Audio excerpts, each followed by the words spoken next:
del norte de Europa. Ataques vikingos. Saqueaban, mataban indiscriminadamente y con cada ataque crecía su historia. Fue como si se hubiesen abierto las puertas del infierno. Sus líderes fueron considerados legendarios incluso en su época. Ivar el Deshuesado, Eric el Rojo, Harold Tez Oscura. Hombres que se hicieron famosos por su ferocidad. Nuestros investigadores se disponen a descubrir el mundo en el que vivían. Y crearán la imagen de una cultura manchada de sangre y aún así muy sofisticada. Reconstruirán la fortaleza en ruinas de Harold Tez Oscura, el primer rey de todos los vikingos. Encontrarán restos ocultos de la ciudad de un señor de la guerra enterrados bajo las calles. Y examinarán la tecnología que diferenciaba a los vikingos de los demás. Con estos barcos, los vikingos fueron capaces de redibujar el mapa de Europa. Barcos como este llevaron a exploradores vikingos como Eric el Rojo y Leif Erikson más allá de lo que había ido nadie. Mediante las últimas investigaciones y tecnología gráfica, reconstruiremos una civilización extraordinaria. Y recuperaremos el mundo perdido de los vikingos.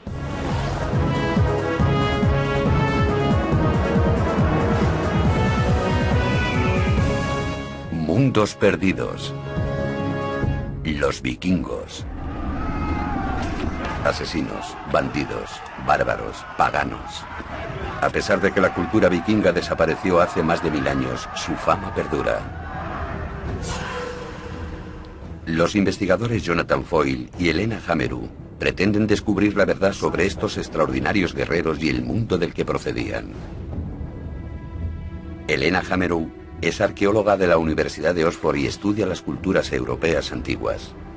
Uno de los grandes misterios de este periodo es por qué aparecieron los vikingos cuando lo hicieron. ¿Qué los llevó a atacar y colonizar de aquella forma? Jonathan Foyle es historiador arquitectónico. Estudia los edificios como un medio para comprender las culturas que los crearon. Parte de la experiencia vikinga es vivir con los 4 elementos: la tierra, el fuego, el viento y el agua. Dependían mucho de ellos. Los historiadores ponen una fecha concreta al inicio de la campaña de terror vikinga, el 793 de nuestra era. Comenzó con un acto de sacrilegio devastador.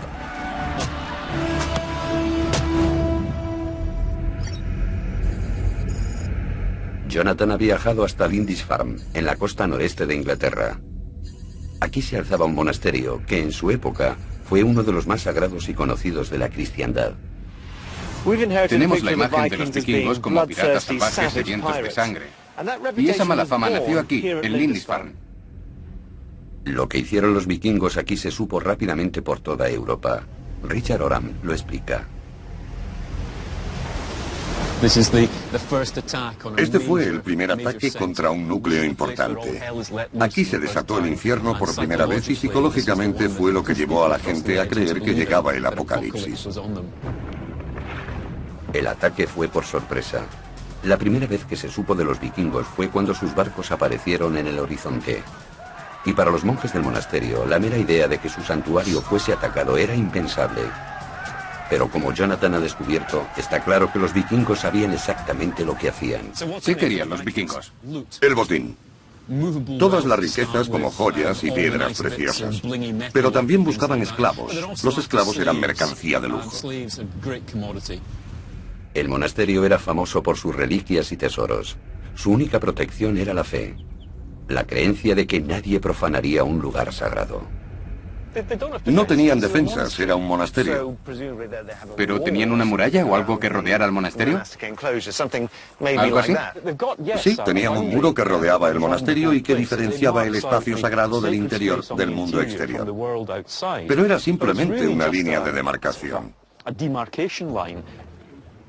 Subiendo al punto más alto de la isla, Jonathan y Richard intentan crear una imagen de la comunidad que los vikingos se propusieron destruir. ¿Qué vieron los vikingos cuando llegaron hace más de 1000 años? Nada parecido a esto. No había ninguno de los edificios en piedra que ahora vemos. Esto era una comunidad monástica. Pero donde ahora está la parroquia y la iglesia prioral, se encontraban los edificios que saquearon los vikingos. Solo que en vez de ser de piedra, eran de madera. Este es el aspecto que debían tener las construcciones de Lindisfarne aquel día del 793. A pesar de ser un modelo de sencillez cristiana, estos modestos edificios albergaban un gran tesoro, convirtiéndolos en el blanco perfecto para los vikingos.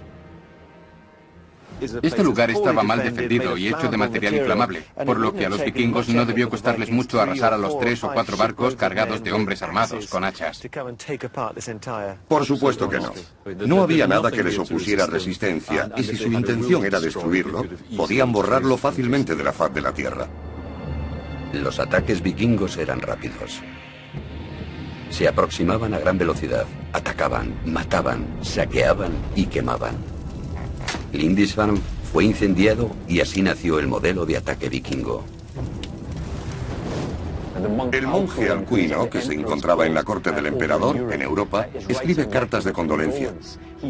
Llega a sus oídos el terrible suceso ocurrido aquí y lo describe en sus escritos, quedando registrado para la posteridad como el gran suceso. ¿Y qué pensaban de esos extranjeros rubios que les causaban tantos problemas? Debían estar aterrorizados. Los consideraban las hordas del anticristo. Se trataba de una fuerza pagana que asesinaba a hombres de Dios. Eran bárbaros, despiadados y estaban sedientos de sangre. El ataque de Lindisfarne fue el primero de muchos. Pero, ¿de dónde procedían los vikingos? ¿A dónde regresaban con sus botines? La arqueóloga Helena Hammerud se encuentra en la capital de Suecia, Estocolmo, tras la pista de las reliquias cristianas robadas de Lindisfarne y otros lugares. Quiere conocer la tierra natal de los vikingos y la cultura que produjo tal ferocidad. En el Museo Nacional se reúne con el director Ken Anderson para ver los botines con sus propios ojos. Aquí tenemos muchos objetos, algunos son árabes, otros del oeste de Europa. ¿Cómo llegaron a Suecia? Tenemos objetos singulares que proceden de contextos muy especiales, como iglesias o monasterios, lo que nos lleva a pensar que fueron robados. Este objeto es único y probablemente sea el resultado de un saqueo. Se parece sospechosamente a la punta de un báculo episcopal. Sí, lo es. Así que debemos suponer que un pobre obispo irlandés fue atacado y despojado de su báculo. Sí, como una especie de souvenir. Este símbolo sagrado de autoridad episcopal contrasta con muchos de los otros descubrimientos. Entre las posesiones más preciadas del museo se encuentran numerosas espadas. La más prestigiosa es la hoja de una espada larga que podía valer hasta 16 vacas lecheras. Un guerrero con espada era un hombre de gran estatus. En los almacenes del museo, Ken muestra a Helena unos restos arqueológicos mucho más desconcertantes, pruebas de sacrificios de animales y también humanos. Esto es parte de un cráneo y de esqueletos de una tumba con 3 cuerpos, 2 de ellos decapitados. Debió tratarse de un sacrificio humano.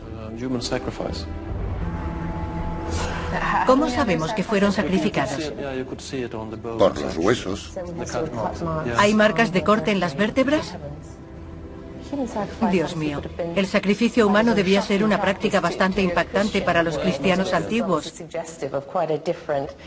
Esto sugiere un punto de vista y una ideología muy diferentes.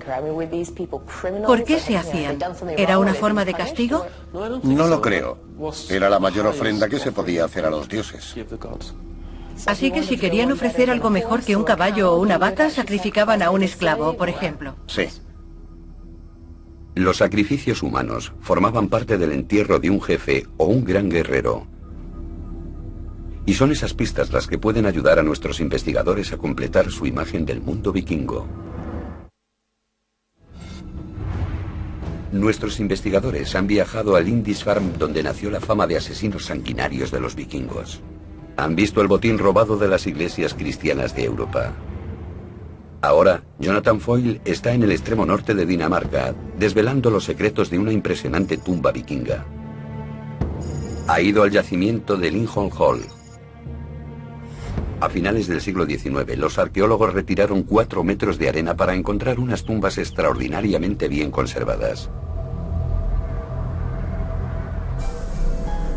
El experto local, Lars Christian Norback, es su guía. Lars, este sitio es impresionante. En la cima de una colina, donde a cualquiera le gustaría ser enterrado. La gente de aquí es de un pueblo corriente. Sus cuerpos se han conservado gracias a las dunas de arena que llegan a medir hasta 4 metros de altura. ¿El doble de mi altura en arena? Sí, encima de las tumbas. Lo que Jonathan encuentra más intrigante del lugar es la extraña disposición de las piedras. Círculos, triángulos e incluso en forma de barcos. A primera vista, estas piedras parecen estar desordenadas, pero resulta ser todo lo contrario, ¿verdad? El triángulo representa a un hombre, el círculo a una mujer. Los barcos también son hombres, y lo sabemos por los objetos que tenían en las tumbas. Estas piedras representan un barco de gran tamaño. Si me enterraran aquí no ocuparía mucho espacio. No, serías incinerado y ocuparías mucho menos que ahora. La clásica pira funeraria vikinga era una plataforma de madera con 4 postes sobre la que se colocaba el cuerpo. Debajo disponían ramas y hojarasca y se sellaba con tablones. La estructura estaba diseñada para arder con un calor intenso. Tras la cremación, los restos del cadáver y las ofrendas a los dioses eran enterradas entre las piedras que rodeaban la tumba. De vuelta en Estocolmo, Elena examina algunas de las ofrendas que se han encontrado en tumbas vikingas. Una de ellas es verdaderamente inesperada. ¿Qué más tenemos aquí? Tenemos algunos broches y un Buda. ¿Buda? Nunca habría esperado encontrar un Buda en Suecia. ¿Qué hace aquí? No, es un hallazgo bastante inusual. Probablemente fue creado en el norte de la India y sería comprado. En las tumbas vikingas se han encontrado objetos de tierras tan lejanas como Norteamérica y el norte de la India. Y dado que no existen pruebas históricas de que los vikingos atacaran ninguna de las dos zonas, se cree que llegaron a Escandinavia a través del comercio. Al parecer, la red comercial vikinga se extendía por todo el mundo. Y sugiere que eran mucho más sofisticados de lo que se piensa. Para averiguar algo más, Elena Hamerow se dirige a la isla de Björkö, a los restos de la ciudad vikinga de Birka. Hace 1200 años era un floreciente puerto de la costa báltica. Elena se une a Björn Ambrosiani, director del proyecto Birka y uno de los principales expertos en cultura vikinga. Esta zona tiene un clima húmedo. Las casas de madera de la ciudad que se alzaba aquí se pudrieron hace mucho tiempo, pero cubrieron un área equivalente a 30 campos de fútbol. A través de los indicios arqueológicos que quedan, Björn ha reconstruido una de ellas. Este es el almacén o el taller. Aquí dentro está la zona habitable, donde había una hoguera en el suelo y bancos para dormir y trabajar en los meses de invierno. ¿Cuánta gente vivía en una casa como esta? De 6 a 8 personas. A pesar de la modesta apariencia, estas casas estaban recubiertas de lana, pieles y tela, lo que permitía a sus ocupantes soportar temperaturas por debajo de los 0 grados. Los objetos encontrados en Birka también muestran un aspecto olvidado del pueblo vikingo, su habilidad artesana. ¿Qué tipo de restos hay del forjado del bronce? ¿Qué habéis encontrado? Tenemos unas 25.000 piezas como esta. Aquí tenemos un trozo de arcilla con dibujos que probablemente se utilizó para hacer 1 o 2 bonitos broches de bronce para la ropa de una mujer. El número de moldes de bronces y objetos encontrados en Birka sugieren que la joyería no solo se hacía para uso local, sino que se comerciaba con ella. Las rutas comerciales desde Birka pasaban por el este a Rusia y Europa. Incluso llegaban hasta Oriente Próximo, India y China. Birka era un centro internacional. La prosperidad de la gente de Birka conllevaba algunos problemas. Obviamente necesitaban defenderse. Aquí hay 2 grandes terraplenes con un espacio en medio. ¿Qué es? Son las murallas de la ciudad. Y esta es una de las puertas sobre la que había una empalizada de madera. Aún quedan restos. Formaba parte de las defensas de la ciudad. Rodeaban un área de 450.000 metros cuadrados y su mera existencia apunta a la mayor equivocación que existe hoy sobre la cultura vikinga, ya que las murallas de Birka se construyeron para impedir la entrada a los que sus habitantes llamaban vikingos. Birka estaba muy bien defendida. ¿Sí? ¿Pero por qué necesitaban los vikingos defenderse de otros vikingos? Esta no es una ciudad vikinga, es de la época vikinga. Los vikingos son piratas del mar que atacaban las ciudades costeras. El nombre vikingo se ha asociado a toda una civilización, pero ese nombre solo se aplica a los actos de unos pocos. Hacer el vikingo significaba asaltar. Así que no debemos considerar vikingos a los habitantes de Birka, que eran comerciantes y gente pacífica. Los vikingos eran su élite militar, piratas parecidos a los mafiosos. Así es. Como el centro comercial más próspero e importante de Escandinavia, Birka estaba bien defendida y permaneció segura durante 200 años. Rechazó ataque tras ataque. Su declive llegó lentamente. El nivel del mar bajó y el puerto se hizo innavegable. Los barcos que la habían convertido en un gran centro comercial ya no podían llegar hasta ella. Birka fue abandonada. Nuestros investigadores están en Escandinavia en busca del mundo perdido de los vikingos. Han visitado la ciudad comercial de Birka y han descubierto que los verdaderos vikingos eran bandas de asaltantes parecidas a la mafia, que solo eran un pequeño porcentaje de la población escandinava. Las acciones de unos pocos definieron la forma en que la historia recordaría a toda una población. Ahora, nuestros investigadores examinan la tecnología que hizo posible la era vikinga, el drakkar o barco vikingo. Estas naves revolucionarias llevaron a los exploradores vikingos más al este de lo que cualquier otro europeo hubiese llegado antes. Cerca de su tierra, eran armas de muerte y destrucción.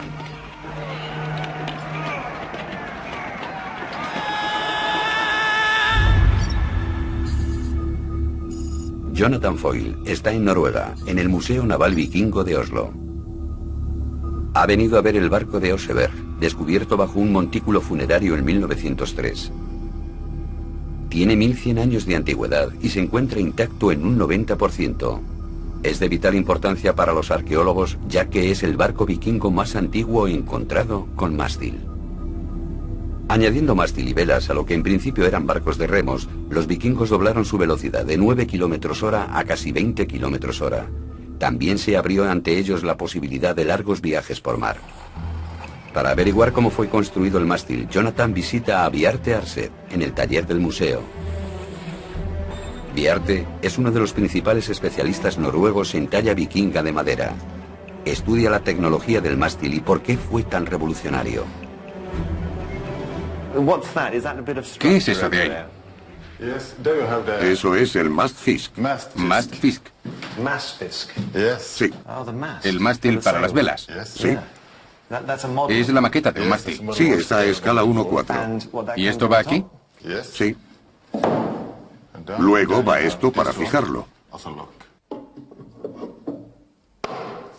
Ya veo. Lo has encajado para que no se mueva. Exacto. El mástil pez, así llamado por su forma de cola de pez, sujetaba el mástil. Su propósito era ayudar a distribuir el empuje del viento uniformemente a lo largo del barco. Eso evitaba que el mástil se partiera con vientos fuertes. El hecho de que fuera extraíble permitía a los barcos vikingos pasar bajo los puentes y otros obstáculos que impedían el paso a las naves de mástil fijo. Pero pilotar estos barcos requería una gran habilidad. En el Oseberg, Knut Passe, experto en drakkar vikingos, nos lo explica. ¿A qué altura del casco se encontraba el nivel del agua? Extiende el brazo formando un ángulo de 90 grados. Aproximadamente hasta ahí. Así que si la embarcación se escoraba más de 9 grados, se hundía. Solo permitía un mínimo margen de balanceo. Incluso después de 1100 años, se puede apreciar la habilidad del constructor. Está increíblemente bien conservado y el hierro no se oxida. ¿Estos remaches son los originales? Sí. Los remaches son de una mezcla natural de minerales de hierro que no se oxida. Pero obviamente, el material más importante era la madera del casco. Está hecho íntegramente de roble. ¿Cuántos árboles se necesitan para un barco de este tamaño? Unos 80. 80 árboles. Una gran inversión, ¿no es así? Sí, debió ser muy caro. ¿Y cuántos había en cada flota? Existen fuentes escritas que indican que entre 50 y 100 barcos. 80 por 100. Son 8.000 árboles. Eso es deforestación. Utilizando robles que tardan hasta 150 años en crecer, los barcos vikingos cambiaron el paisaje local y la navegación para siempre. Hay mucho aire vikingo en estos barcos. Casi se les puede imaginar en alta mar. Pero cuando se ve de cerca un barco vikingo de hace más de 1000 años, se siente un profundo respeto por su industria, ingenio y determinación. La habilidad y determinación de los calafates resulta evidente en el Museo de Roskilde, Dinamarca. Elena ha venido para averiguar cómo el diseño revolucionario de los drakkar vikingos cambió su mundo. Está con Ture Mule, un carpintero de ribera que los construye usando la técnica y los métodos vikingos. ¿Las herramientas que usa se parecen a las que utilizaban los vikingos? Intentamos trabajar con herramientas lo más parecidas a las encontradas en las excavaciones. A veces no conseguimos todas las herramientas de las que encontramos marcas en los barcos. ¿Se conoce el sistema de medidas utilizado en la época de los vikingos? No, existen muchas teorías, pero en la construcción de barcos la repiten una y otra vez. Así que se basaban en ciertos parámetros. ¿Cuánto tiempo se tarda en construir un barco como este en el que estás trabajando? Lo hemos hecho 5 hombres en 4 años y medio. Probablemente ellos empleaban a más hombres. Un equipo más grande. Sí. Cada barco requería un gran despliegue de hombres y recursos. En el museo hay varios barcos vikingos descubiertos en el fiordo local en la década de 1960.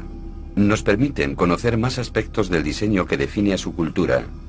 Junto con Anton Ingler, director del museo, Elena examina un corte transversal de un barco de la época vikinga. La culminación de esta tradición naval fueron los drakkar. Décadas de experimentación y experiencia dieron lugar a un diseño casi perfecto. Así que esto es un verdadero drakkar vikingo utilizado para hacer cumplir la ley. Sí, un gran buque de guerra escandinavo. Todos los barcos vikingos, incluyendo los buques de guerra, comparten características claves. En primer lugar, la quilla y las cuadernas eran fijadas a los postes de proa y popa y a sus postes. Costillas reforzadas soportaban una cubierta en cuyo centro se alzaba el mástil pez. Las tablas del forro, llamadas tracas, se traslapaban verticalmente y se unían con remaches. Con solo 3,5 metros de ancho, este barco medía 30 metros de eslora. En la fase final se añadían escudos, remos, timón, mástil, jarcias y vela. El buque de guerra transportaba entre 70 y 80 vikingos, 60 de los cuales remaban a la vez. Su poco calado le permitía llegar hasta casi cualquier parte. Este barco tenía un calado inferior a 1 metro, lo que le permitía navegar por cualquier río europeo. Eran barcos increíblemente flexibles, en el sentido de que se podían surcar océanos con ellos, costear e incluso navegar tierra adentro. Podrían considerarse buques anfibios. Esta flexibilidad era clave para su éxito y permitía a los vikingos atacar desde los ríos ciudades apartadas de la costa. Elena quería saber cómo era la vida a bordo. Anton le muestra una de las réplicas construidas. Me he fijado en que no parece contar con muchas comodidades. Hay muy poco espacio y nada de privacidad para los 60, 70 u 80 hombres que iban a bordo. ¿Qué hay de la comida y la bebida? ¿Dónde almacenaban las provisiones? Como se puede ver, hay muy poco espacio en el barco, y en su mayoría estaba lleno de lastre. Así que si querían transportar suficientes armas, apenas podían llevar comida y agua. En 2 semanas se quedaban sin nada. Así que cada 2 semanas tenían que reabastecerse. Así es. A pesar de la falta de espacio, Estos barcos eran perfectos para la exploración y los líderes vikingos como Erik el Rojo y Leif Erikson aprovechaban su fuerza para recorrer grandes distancias. Su alcance, velocidad y maniobrabilidad daban a sus tripulantes vikingos una clara ventaja sobre sus enemigos. Y hacia el siglo IX pasaron de asaltantes a invasores.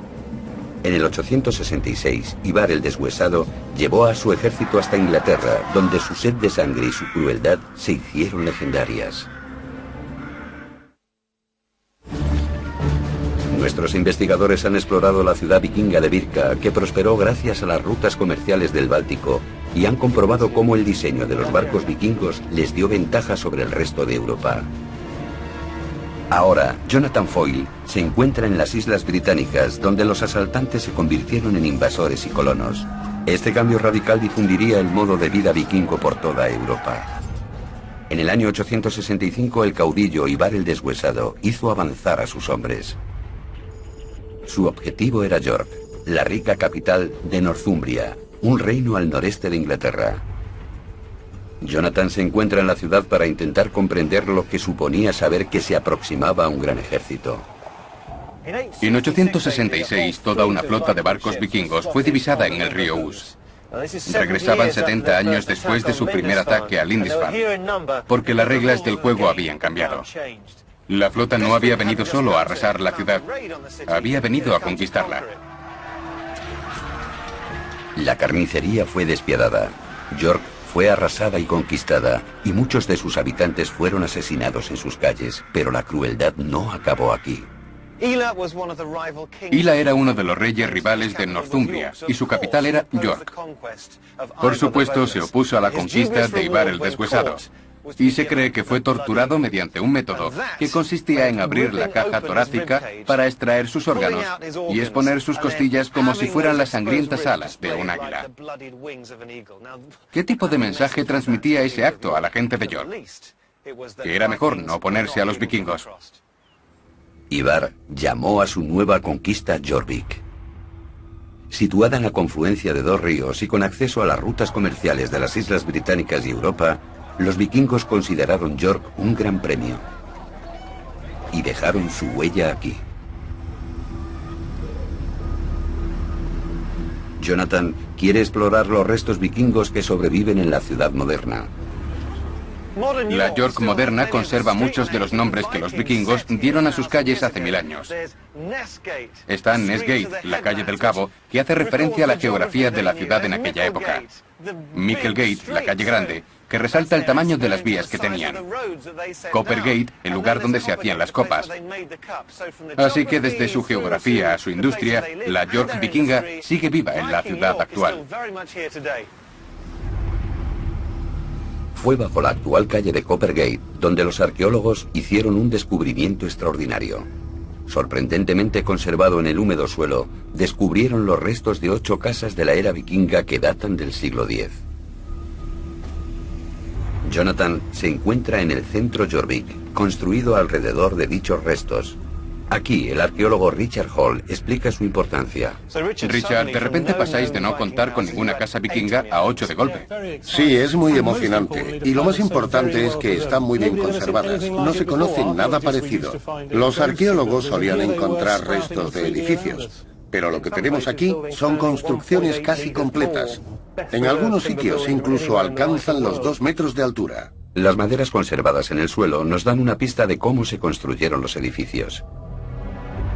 Primero, se excavaba un sótano de unos 2 metros de profundidad y se forraba con tablas de roble. A continuación, se instalaban en el suelo, a intervalos regulares, unos soportes verticales de roble. Estos sostenían las vigas que conformaban la primera parte de la estructura superior. Pero Richard, no veo juntas ni estacas. ¿Cómo se unían? El edificio se mantiene en pie gracias a la presión. No hay clavos ni estacas, solo la presión de una tabla contra la otra. No hay fijaciones metálicas. Eso es. A veces se pueden apreciar las marcas de las herramientas e incluso agujeros hechos por las polillas. Y en la parte de arriba se observa un pequeño hueco en medio de la viga. Creemos que había otra viga similar al otro lado, y entre las dos soportaban el peso de la planta superior. Es una construcción muy inteligente y sencilla. Esta planta subterránea era ingeniosa. Requería menos materiales de construcción y añadía fuerza a la estructura. Desde la plataforma del suelo se alzaban soportes de roble y al final se añadían las paredes de tablas y el tejado de paja. A partir de los restos de las casas, podemos revelar el aspecto que debía tener Coppergate durante el periodo vikingo. Las casas estaban distribuidas a lo largo de la calle y bajo ellas, los sótanos convertidos en talleres suministraban los productos necesarios de esta próspera ciudad y centro comercial. El singular entorno húmedo de Coppergate también ha revelado miles de objetos. Cada uno es una ventana abierta al mundo de los vikingos. Richard, estas son las estrellas de la colección. Estos objetos representan algunas de las cosas más extraordinarias. Por ejemplo, este zapato de la época vikinga. Está muy bien confeccionado. ¿Estas son marcas de los pies del individuo que lo llevó? Se pueden ver los callos y los juanetes que tenía. Esto parece el mango de un bastón. En realidad, cuando uno come, esto es lo que sale por el otro lado.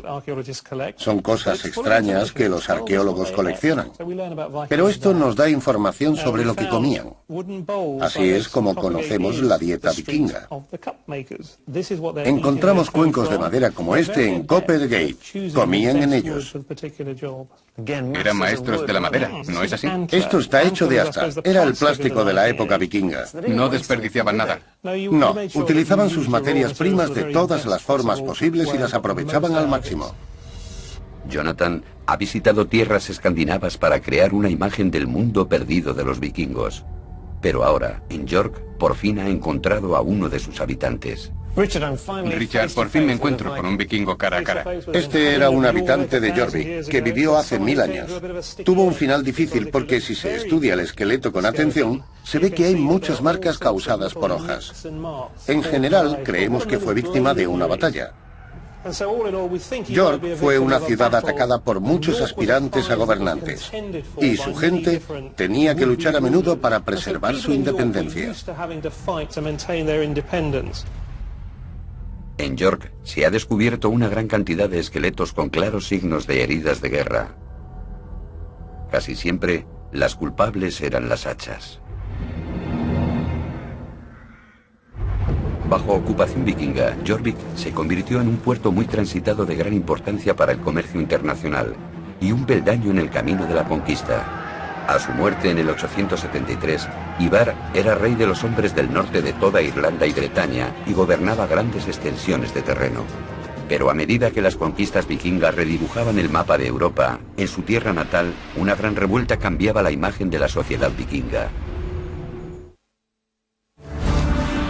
Nuestros investigadores han explorado las tierras vikingas y han descubierto una gran red comercial por toda Europa y más allá.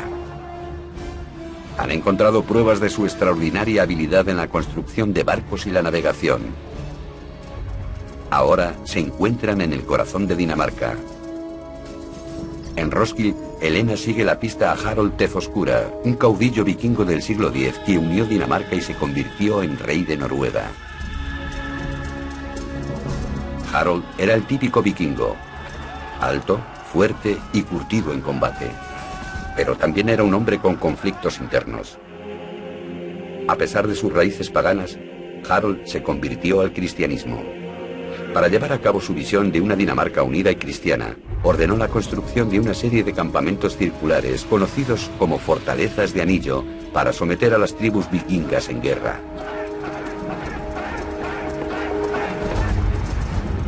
Construidos con precisión geométrica, los arqueólogos ya han identificado 4 de estos lugares. Helena ha visitado uno de ellos en Trelleborg para intentar averiguar cómo fueron construidos. Con ella se encuentra Mads Ternue, un experto en la construcción de estas fortalezas de anillo. La construcción se inició en 975. Todo esto formaba parte de una enorme movilización militar que tuvo lugar en Dinamarca. Así que, a pesar de que Harold nunca dijo por qué construyó estas fortalezas, nos da una idea de qué lo llevó a hacerlo. Exacto. ¿Vamos a echar un vistazo? Adelante. Suben a uno de los terraplenes para ver mejor todo el emplazamiento. Sobre los terraplenes había una valla de madera. Sí, en la parte superior del terraplén había un camino para rodear la fortaleza con facilidad.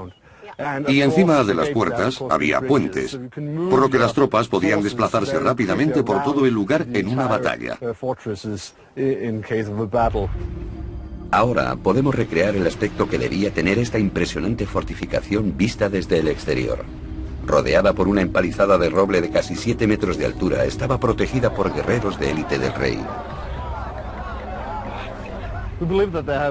Se cree que aquí vivían entre 400 y 500 guerreros con sus familias. Así que acabó siendo no solo una base militar, sino una especie de sociedad. Las fortalezas de anillo servían como centros regionales de control, lugares en los que se recogían los impuestos y símbolos de poder de Harold. Al parecer, había granjeros que suministraban comida a los soldados. Se cree que el rey y sus hombres viajaban de un bastión a otro, y cuando se quedaban sin provisiones, se marchaban al siguiente. Así que el rey viajaba por sus tierras, literalmente agotando sus tributos. Exactamente. Construir estas fortalezas suponía un gran desgaste de recursos. Solo Trelleborg debió requerir cientos de trabajadores, unos 9.000 robles y más de 6 años de construcción. Supuso una gran cantidad de mano de obra. Debía haber al menos 1.000 personas trabajando aquí.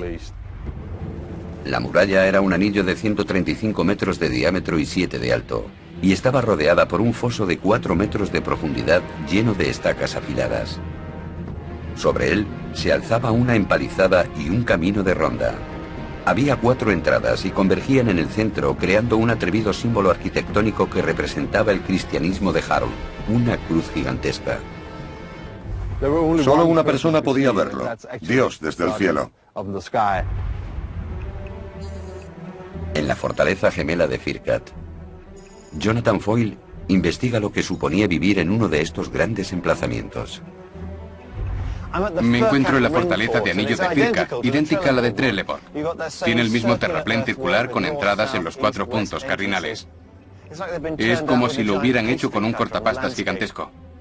Jonathan intenta descubrir qué pueden decirnos estas construcciones y los objetos encontrados en ellas sobre el mundo perdido de Harold.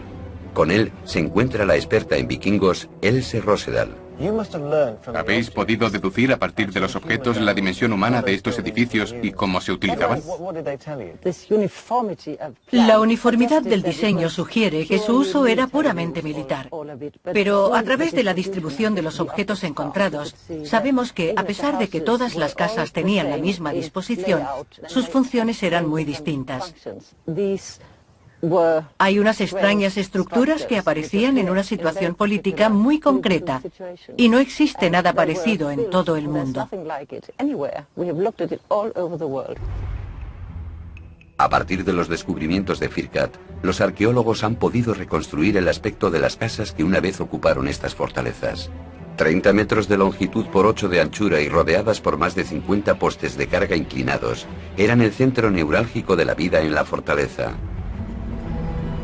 Mediante la reconstrucción de una de esas casas, en Firkat, los arqueólogos han averiguado que su construcción requería tanto esfuerzo y experiencia como los barcos vikingos. Pero aún quedan cuestiones sin resolver sobre los motivos de su diseño singular. Estoy curioseando sobre este mundo vikingo y me siento sobrecogido por estos maderos que forman una especie de tienda. Solo se puede ver madera o oscuridad. Está hecha de roble sólido. Todos los postes están clavados al suelo. Dominaban todas las artes relacionadas con la madera, como sabemos por sus barcos. ¿Por qué está curvada la pared? Existen varias teorías, y una de ellas es que intenta imitar un barco, pero no es probable que sea por eso. Podría ser para dejar más espacio alrededor del fuego. Dentro, Jonathan se hace una idea de cómo era la vida en estas grandes salas. No sé si es cosa mía, pero yo me acercaría al fuego todo lo posible. ¿Refleja eso su uso pasado? Entre las cosas buenas de los grandes salones estaban las actuaciones poéticas. También había acróbatas y cosas así. Reconstruyendo la fortaleza como debía ser durante el reinado de Harold Tez Oscura, podemos ver que Firkat era una construcción monumental diseñada para la guerra. Pero también era el centro neurálgico de los obreros y la sociedad vikinga en tiempos de paz. Aún así, las fortalezas no duraron mucho y apenas sobrevivieron al hombre que ordenó su construcción. Los vikingos rebeldes paganos, dirigidos por su propio hijo, se alzaron contra Harold y asediaron su fortaleza sagrada. Su hijo, Sven Forkbeard, inició una revuelta y fue asesinado. Después de aquello, el nuevo régimen no quería tener nada que ver con estas fortalezas y fueron abandonadas. Así que en realidad son fracasos, pero unos fracasos espléndidos. Eres la última persona a la que esperaba oír decir que esto es un fracaso, con lo que lo quieres. Los descubrimientos de Jonathan en Firkat revelan no solo una imagen de la vida dentro de estas fortificaciones, sino también del mundo vikingo a medida que pasó de las tribus paganas a los reinos cristianos. En solo 2 siglos y medio, la civilización vikinga recorrió un largo camino. Tuvieron un gran éxito, primero atacando y luego colonizando el norte del Atlántico. Este éxito llevó a los descendientes de Harold a gobernar un imperio que incluía a Inglaterra, Noruega y Dinamarca, hasta conquistar y asentarse por toda Europa y más allá. Nuestros investigadores han descubierto que la influencia vikinga comenzó con la violencia de partidas de asalto y se vio reforzada por el comercio, que fue posible gracias a su habilidad y dominio del mar. Siguiendo las pistas que dejaron, han descubierto que el mundo vikingo no ha desaparecido. Su capacidad para adaptarse y evolucionar hizo que se amoldaran a una cultura más versátil y nueva.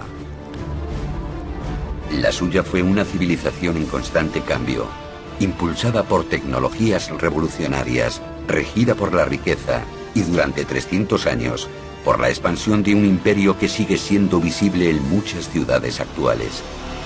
Este ha sido el mundo perdido de los vikingos. Acompáñeme en un épico viaje por tierra, mar y aire para averiguar quién descubrió realmente Norteamérica. Voy a seguir la leyenda de 2 exploradores vikingos, Eric el Rojo y Leif el Afortunado.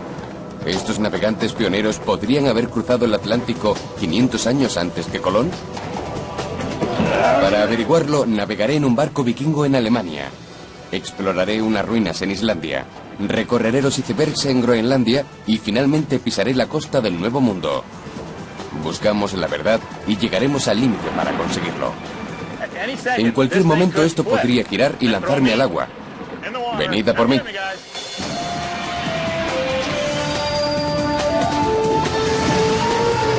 Buscando la verdad. Los vikingos, el viaje a América. Soy Josh Bernstein. Según las sagas vikingas, Eric el Rojo y su hijo Leif el Afortunado tardaron casi una vida en cruzar el Atlántico. Yo no tengo tanto tiempo, pero mi objetivo es seguir su rastro y descubrir cómo fue su épico viaje.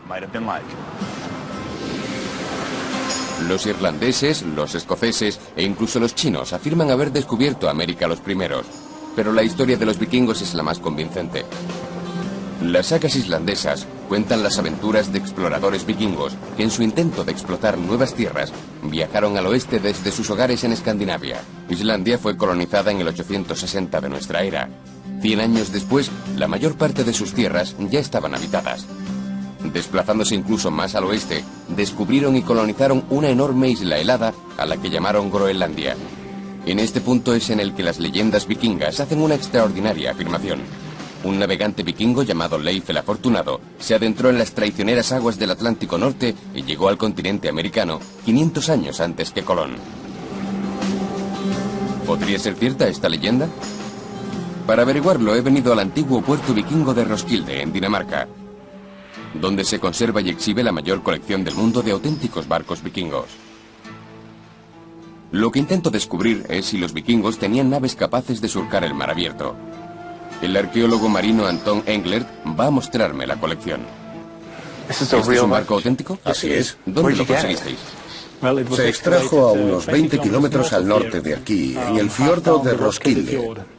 Es increíble. ¿Tienes idea de cuándo se construyeron? Este en concreto hacia el 1030. Y los otros barcos son del mismo periodo. A lo largo de 21 años hemos reproducido los 5 barcos. Navegando ahí afuera está la reconstrucción de este original. Estas réplicas no dejan lugar a conjeturas. Estos barcos se hundieron y el barro del fondo del fiordo los protegió del oxígeno que habría destruido poco a poco la madera. Estos barcos estaban tan bien conservados que permitieron la construcción de réplicas exactas que ahora navegan. Voy a encontrarme con Gunnar Egersson, capitán de uno de ellos. Él puede mostrarme cómo los vikingos construían barcos capaces de cruzar el océano Atlántico. Encantado. Igualmente. Eran capaces de alcanzar a remo una velocidad de 8 nudos. La proa creaba burbujas de aire que reducían la resistencia en torno a la línea de flotación. Casi surfeaban. Gunnar me enseña que este barco fue diseñado para flexionar con las olas. Pero esta nave larga, similar a las que aterrorizaban las costas del norte de Europa, se habría hecho pedazos si hubieran intentado cruzar el Atlántico con ella. Por eso los vikingos diseñaron barcos muy diferentes para los viajes largos, como este. ¿Ese es el tipo del que hablabas? Sí, este es. ¿Cómo se comporta en el mar comparado con el otro? ¿Por qué no lo averiguas? Vamos a navegar en él. Gunnar está acostumbrado a navegar en barcos vikingos. En 2000 construyó esta réplica. Exactamente 1000 años después del viaje de Leif el Afortunado, según la leyenda vikinga, Gunnar viajó con su barco desde Islandia hasta Norteamérica. Su singladura de 4000 kilómetros demostró que los barcos vikingos podían cruzar el Atlántico. Este, de pino noruego, es tan auténtico como el que construyó Gunnar. Su vela se hizo empleando la misma técnica que los vikingos. Paños de lana cuadrados, unidos y tratados con una resina parecida al alquitrán. Tiene una superficie de 90 metros cuadrados y pesa más de media tonelada. La vida en un barco vikingo exigía gran esfuerzo físico. Este cabestrante era la única ayuda mecánica a bordo. La fuerza bruta era obligatoria. Ahí está. ¿Hay alguna diferencia entre lo que acabamos de hacer y lo que hacían los vikingos hace 1000 años? No, Era igual. igual.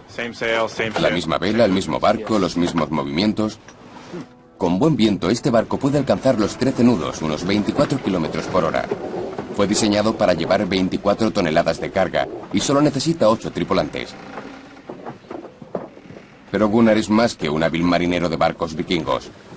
Sorprendentemente, hace unos cuantos años, supo que es descendiente directo de Erik el Rojo y Leif Erikson. El abuelo de Leif Erikson era mi tatara 30 veces más abuelo. Entonces tenéis datos que se remontan hasta entonces. Así es.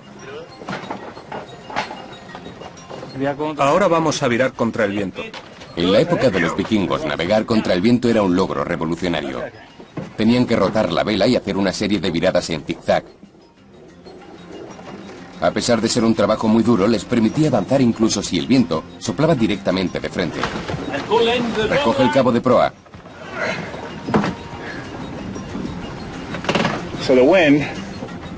¿El viento viene de este lado? Sí, y tenemos que cazarlo. Una de las mejores cosas de los barcos vikingos es que podían navegar contra el viento. Sí, y eran los únicos capaces de hacerlo. Por eso eran los únicos que cruzaban los mares en aquella época.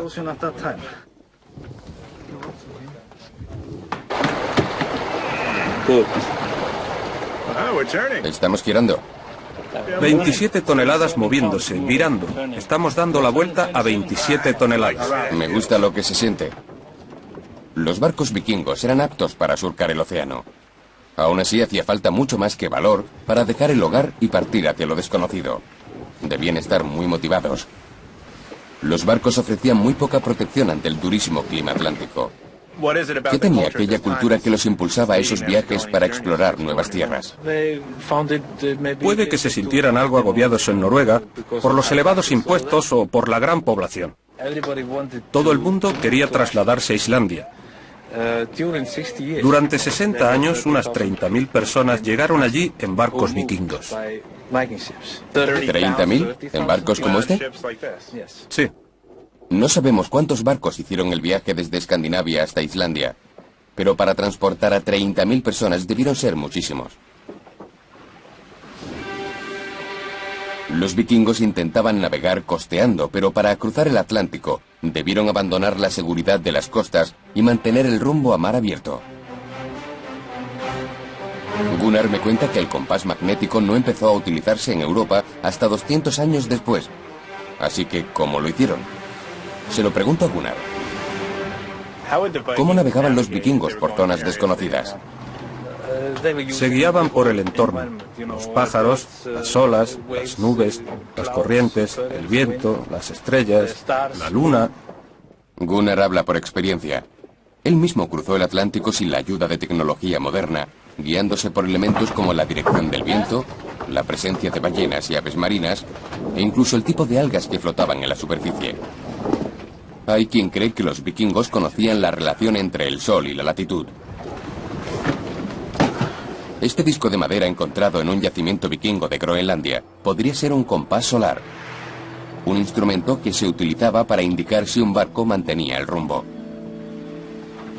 Lo sea o no, con buen viento, un capitán vikingo podía cubrir los 1000 kilómetros hasta Islandia en 4 o 5 días. ¿Qué me dices de Erik el Rojo, tu tatarabuelo? ¿Por qué se marchó de Noruega? Era una especie de gángster y podría decirse que fue expulsado. Tuvo que irse. ¿Un gángster? Parece que Erik el Rojo no tuvo más remedio que marcharse. Entonces, si quiero seguir sus pasos, tendré que viajar a Islandia. Sí, a Islandia. De acuerdo, lo haré. Creo que por fin le he cogido el truco a esto. No deberíamos tardar mucho. El año 960, Erik el Rojo se adentró en el Atlántico Norte con dirección a Islandia. Y allí vamos ahora para encontrar su casa, en el noroeste de la isla.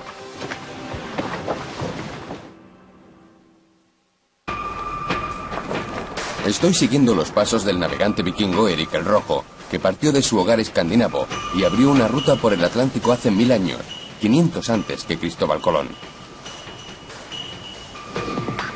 En Dinamarca he navegado en un barco vikingo y he conocido que contaban con la tecnología necesaria para surcar miles de kilómetros por el océano.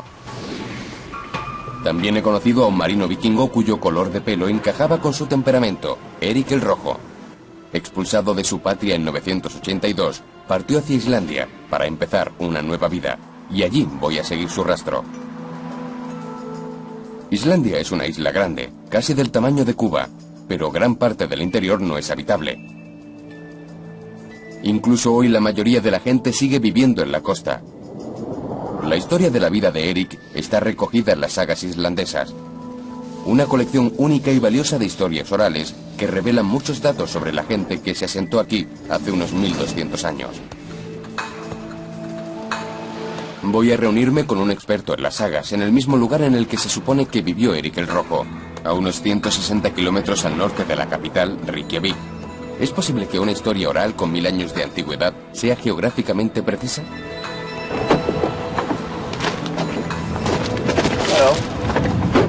Según mi mapa, esta es la granja donde vivió Erik el Rojo. ¡Qué emocionante!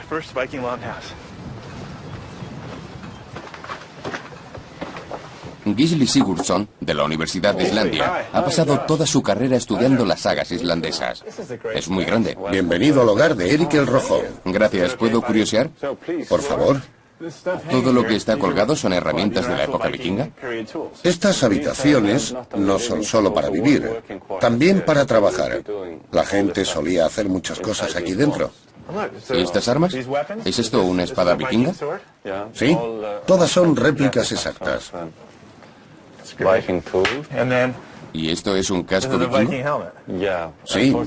Por desgracia no tenemos muchos en los museos arqueológicos. pero sí lo suficientes para demostrar que no tenían cuernos. ¿No tenían cuernos? Creo que fueron las óperas de Wagner las que introdujeron la idea de los cascos con cuernos en nuestra cultura. Entonces es un mito. ¿No llevaban cascos con cuernos? No, eran cascos como este o de cuero. Esta sería una versión muy elaborada de lo que solían llevar. ¿Es difícil de poner? ¿Parezco un vikingo? Puede que no sea de tu talla. Necesitarías uno más grande, creo. Sí, pero capto la idea. Esto es un casco de combate. Efectivamente. Esta casa es muy cómoda. Es cálida. Puede que el ambiente esté un poco cargado, pero es cálida a pesar del frío exterior. En este tipo de casas dormían de 20 a 30 personas. ¿20 o 30 dormían en esta habitación? Sí. ¿Qué hay del exterior? Me he dado cuenta de que es todo tierra. ¿Puedes mostrarme desde dentro cómo se hacía?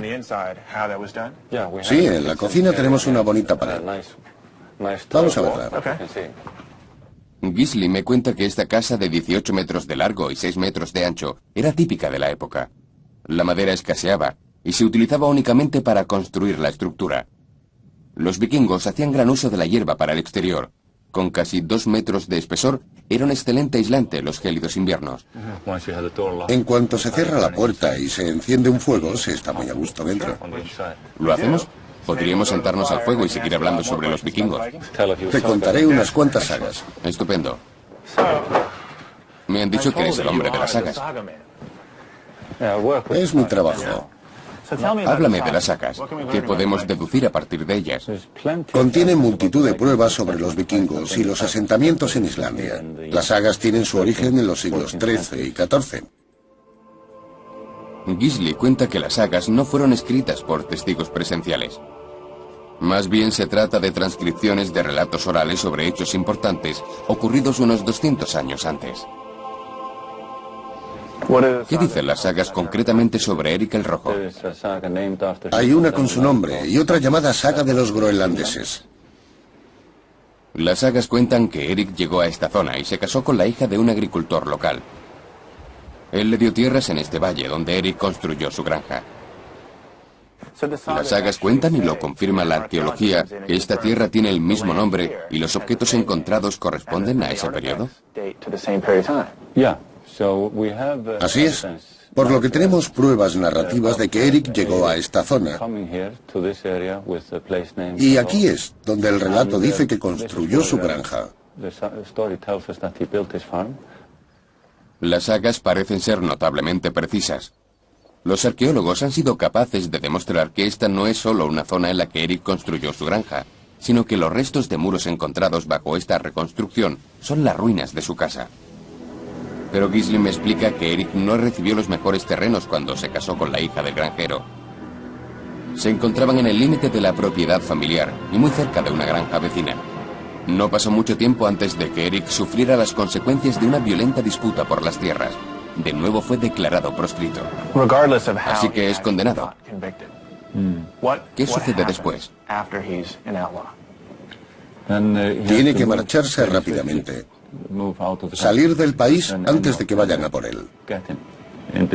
¿Para matarlo? Sí. Eric ya había sido expulsado de sus tierras en Escandinavia, por lo que no tenía más opción que seguir navegando hacia el oeste. Había rumores de que un marino había divisado tierra al desviarse de su rumbo. Sin otro sitio al que ir, Eric decidió encontrar y establecerse en esa nueva tierra. Convenció a algunos familiares y amigos para que lo acompañaran, con la promesa de que se harían ricos comerciando con sus recursos naturales. Eric el Rojo partió hacia Groenlandia con más de 20 barcos y un gran número de personas que no sabían a dónde iban. Yo no voy en barco sino en avión, pero me emociona ir a Groenlandia. Incluso hoy no es fácil llegar a la remota zona suroeste de Groenlandia. Me llevará 3 días, 4 aviones, 2 helicópteros y un barco. Una vez allí buscaré pruebas de que Eric y sus seguidores convirtieron esta fría e inhóspita tierra en su hogar.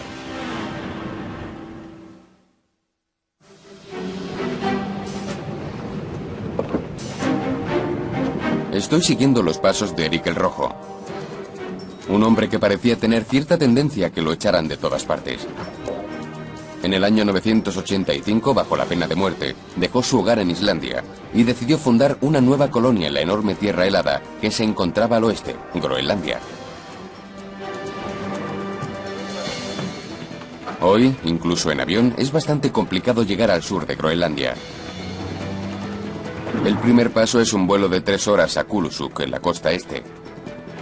Desde el relativamente cálido y seguro avión, puedo contemplar el mar helado, lleno de icebergs.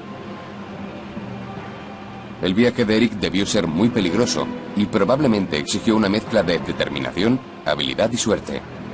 Solo 14 de los 25 barcos que partieron consiguieron llegar a su destino. El resto regresaron o se perdieron en el mar. A medida que nos acercamos a Groenlandia me siento muy emocionado. Es uno de esos lugares que uno piensa que nunca visitará.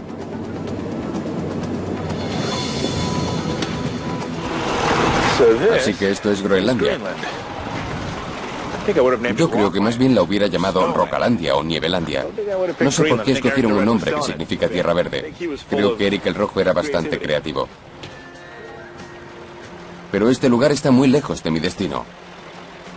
Aún tengo que atravesar más de 1600 kilómetros de hielo y nieve. Este diminuto aeropuerto es solo un escalón hacia la costa oriental, mucho más poblada. He volado desde Reykjavik hasta Kulusuk y ahora tengo que bordear el círculo polar hasta Nuuk, la capital. Luego tomaré otro avión hacia el sur, donde se estableció Eric el Rojo.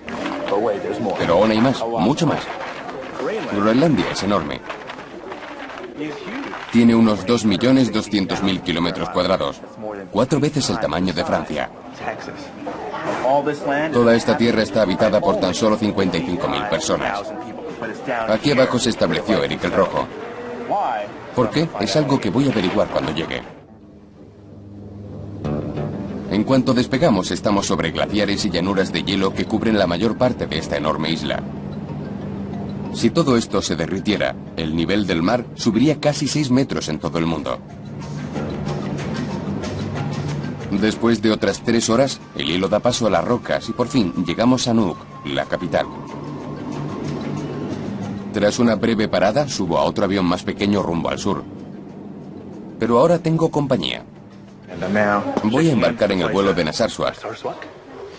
El experto que me acompaña en este viaje es Caroline Paulsen. Vamos a ver el asentamiento de Eric el Rojo. Caroline vino aquí desde Dinamarca para estudiar los asentamientos vikingos y va a ser mi guía en Groenlandia. Tenemos este pequeño avión solo para nosotros y volamos hacia el sur. Desde Nuuk recorreremos unos 650 kilómetros hasta Narsarsuaq, la zona que escogió Eric para establecerse. A medida que nos acercamos a nuestro destino, Caroline me explica que la zona que sobrevolamos se llama Eriksfjord. Esta es la tierra en la que se establecieron Eric y sus seguidores por primera vez. Como puedes ver, estas tierras son mucho más verdes y fértiles. ¿Así que Groenlandia es verde? Sí, puede serlo. Fantástico. Viajamos en un gran avión para llegar a Nuuk y ahora en uno diminuto para venir aquí. Y ahora en un helicóptero. No, ¿en serio? Hasta Qaqatok. ¿Por qué no? Uno más y listo. Pero no es un simple helicóptero, es un Sikorsky. Ya casi hemos llegado, solo un helicóptero más y listo. Pero el viaje ha merecido la pena. El paisaje es impresionante. Incluso hoy, este es un lugar difícil donde vivir. No hay carreteras ni ferrocarriles. La única forma de ir de un asentamiento a otro es volando.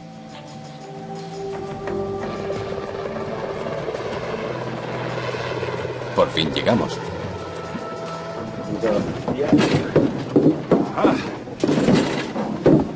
Desde Reykjavik a Qaqatok. 4 aviones y 2 helicópteros. Y aquí estamos. Tras 12 horas de viaje desde Islandia, llegamos a la zona que los colonos vikingos llamaron hogar. Pero las pruebas mejor conservadas aún se encuentran a un paseo en barco y otro a pie. Buenos días. Hemos pasado una buena noche en Quakatok. Quakatok. Y ahora nos ponemos en marcha para ver los asentamientos de la zona. Que se encuentran por allí, en el fondo del fiordo. Están por allí, pero nosotros vamos por aquí para ver eso. Mi primer iceberg. Es genial. Ver por primera vez un iceberg es una experiencia impresionante. Hay que ver la belleza del hielo azul para creerlo. Tras el pequeño desvío seguimos nuestro camino. Balsey, el lugar al que nos dirigimos, está a 2 días a pie del pueblo más cercano, así que esta noche tendremos que acampar. Parte del camino lo hacemos en barco, pero aún nos queda una larga caminata por delante.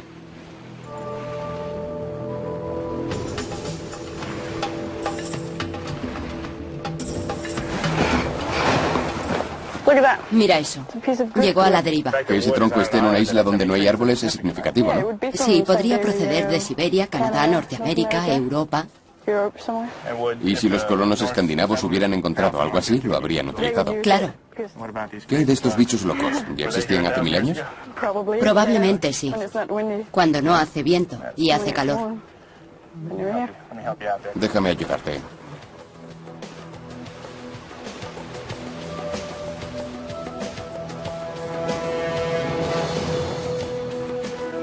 Caroline me cuenta que esta zona debía tener el mismo aspecto cuando llegaron los primeros colonos hace unos 1000 años. Esta es la zona central del asentamiento oriental. Es bastante grande y se pueden ver claramente los edificios. Vamos.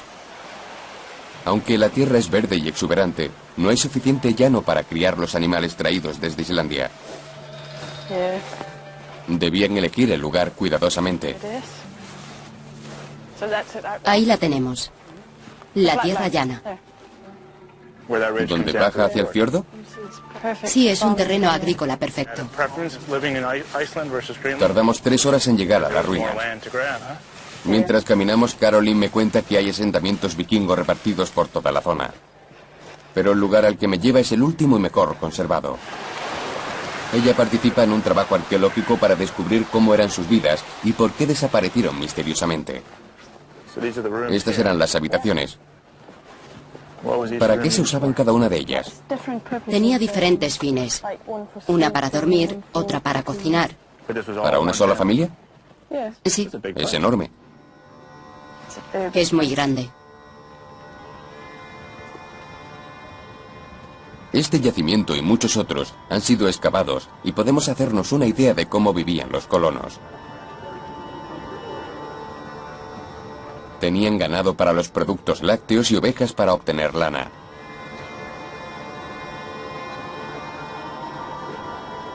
El pescado era la base de su dieta. En verano salían en expediciones de pesca hacia el norte.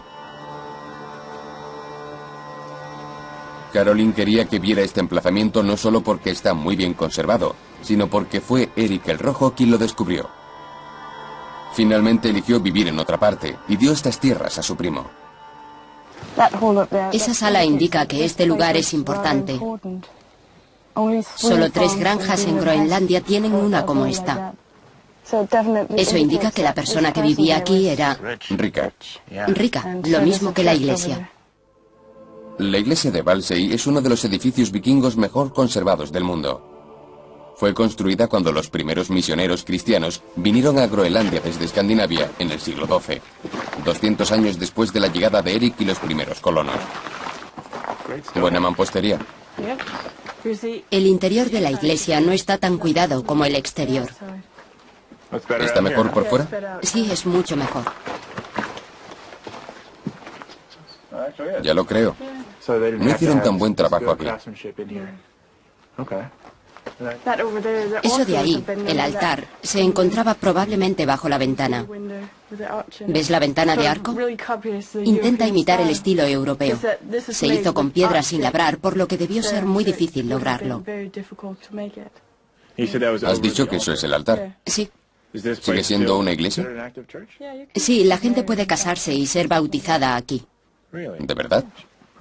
Entonces debería quitarme esto. Lo siento. Caroline me cuenta que este último dato registrado fue una boda celebrada en esta iglesia en 1408, justo antes de que los colonos desaparecieran misteriosamente. Nadie sabe con seguridad por qué fue abandonado el asentamiento, pero Caroline tiene alguna teoría. Este es el último vestigio. ¿Alguna idea de lo que llevó a su declive? Cambios del clima, la dificultad de importar cosas. No llegaban barcos de Europa y nada con lo que comerciar. Volviendo a Eric el Rojo, ¿acaso recorrió toda la isla y decidió escoger un lugar más bonito? ¿Es ahí a dónde vamos? Sí. Después de cenar y pasar aquí la noche. Así es. De acuerdo. Los arqueólogos continúan debatiendo los motivos exactos por los que fue abandonado el asentamiento vikingo de Groenlandia. Pero no cabe duda de dónde se estableció Eric 400 años antes. Y ese lugar y época son uno de mis principales objetivos. Estamos disfrutando de la noche, aunque son las 11 y aún hay luz. ¿Eso es normal? Sí. El sol no se pone. No, en esta época del año. Es de noche y hemos encendido un fuego. Ahora vamos a dormir y mañana iremos a ver el lugar en el que se estableció Eric el Rojo. He oído que son las mejores tierras de la zona. Esperaremos a que el fuego se consuma un poco y nos iremos a dormir. Hasta mañana. Por la mañana veremos lo traicioneras que pueden llegar a ser las aguas de Groenlandia. Y sabremos cómo Eric y su hijo Leif se embarcaron en una peligrosa travesía por el Atlántico.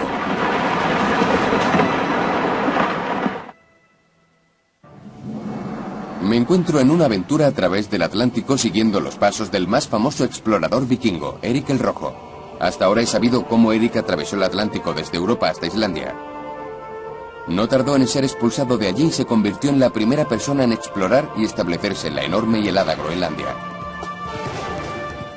Ahora he recorrido todo el país y he visto la tierra que pisaron los primeros colonos, que es tan espléndida ahora como lo era entonces. También he visto cuánto se desarrollaron los asentamientos vikingos de Groenlandia. Los arqueólogos creen que llegaron a albergar una población de 2000 personas. Al principio el clima era lo bastante cálido para la agricultura, pero los expertos creen que el descenso progresivo de las temperaturas contribuyó a la desaparición de la colonia.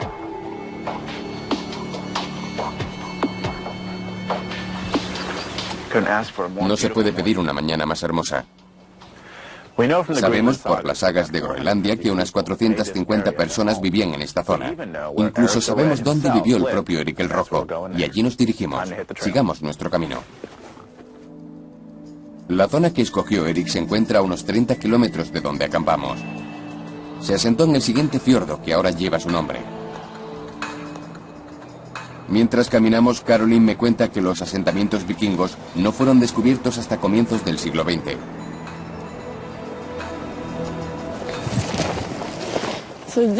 Este es el fiordo de Eric. Esto es impresionante. Mira esos icebergs. Sí.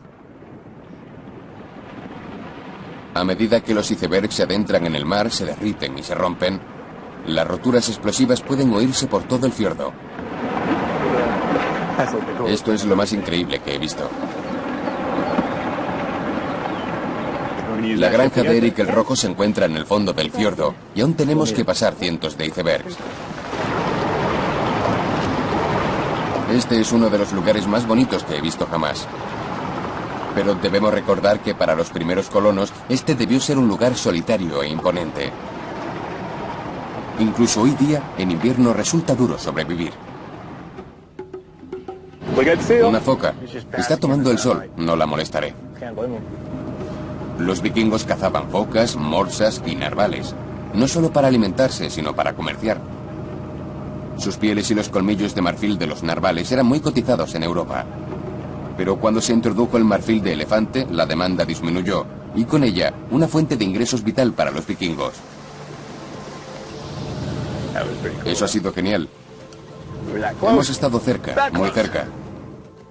Puede que estos icebergs nos parezcan preciosos, pero para los 24 barcos que partieron con Eric, cruzar de Islandia a Groenlandia debió ser verdaderamente peligroso.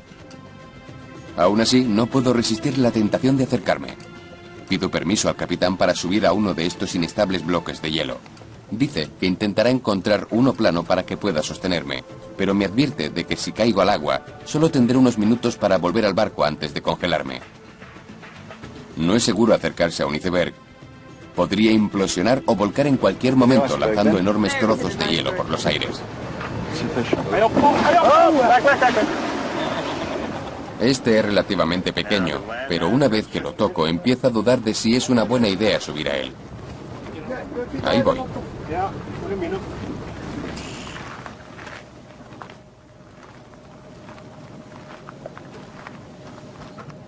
7/8 partes de la masa del iceberg están bajo la línea de flotación. En cualquier momento esto podría girar y lanzarme al agua. Venid a por mí.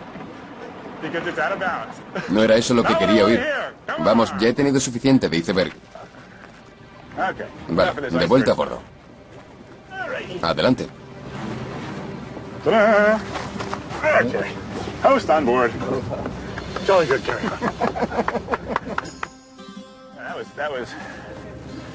Estás tan ocupado que ni siquiera puedes hablar. Es emocionante. Ha sido una experiencia breve, pero ha merecido la pena. Me ha llevado 3 días y medio y media docena de vuelos llegar hasta aquí desde Islandia.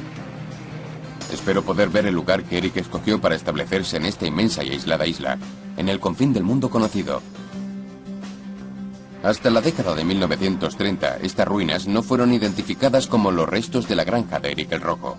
Desde entonces se ha excavado por completo y una parte ha sido reconstruida. Para ser un proscrito exiliado, a Eric el Rojo le fue muy bien. Así es. De hecho, se ha examinado el suelo de la zona y es el mejor punto para la agricultura. ¿Tiene algo más de especial, además del suelo fértil, que le resultará ventajoso? Sí, está en el centro del asentamiento oriental y tiene un buen puerto. ¿Cómo fue? ¿Eric el Rojo llegó aquí y decidió que era el momento de establecerse y dedicarse a la familia? ¿O siguió comerciando y navegando? No, se asentó aquí con su familia. Leif, su hijo mayor, es mencionado en Islandia, pero sus otros 3 hijos nacieron aquí. Caroline me cuenta que la llegada de Eric coincidió con la introducción del cristianismo desde el continente europeo. Hay una historia sobre Eric que cuenta que convencieron a Torgilda, su esposa, para convertirse al cristianismo.